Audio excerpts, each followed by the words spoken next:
சிக்கலாயிரும். அண்ணன் தம்பி சண்டை போடுறாங்களா? ஏயோ போய் விளைக்கிறத விட்டு போறவனையும் கெடுத்துக்கிட்டு இருக்க. நீ எல்லாம் மனுஷனா? போயா. வேணாம், சொல்றத கேளு. டேய் டேய், நாங்கெல்லாம் மரதக்காரங்கடா. என்கிட்ட ஈரம் இருக்கு, வீரம் இருக்கு. எங்க கண்ணு முன்னால நடக்கிற அக்கிரமத்தை தடுக்காம இருக்க மாட்டோம். தெரிஞ்சுக்க முதல்ல மடப்பயல.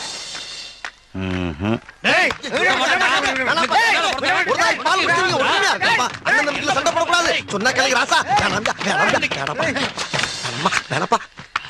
நல்ல வேளை 3 மணி நேரமா சண்டை போடுறோம். ஒருத்தி கூட வந்து விளக்கல. நீங்களாச்சும் வந்து விளக்குனீங்க. எதுக்கியா 2 பேரும் சண்டை போடுறீங்க? அந்த கதையை கேளுங்க. நான் வீட்டுக்கு மூத்த. சரி. இவன் இளையவன். எங்க ஆத்தா ஒரு கோழி அடிச்சு குழம்பு வச்சா. அந்த கோழி தலைய யார் திங்கணும்? நான் வீட்டுக்கு தலை புடல. நான் தானே திங்கணும்.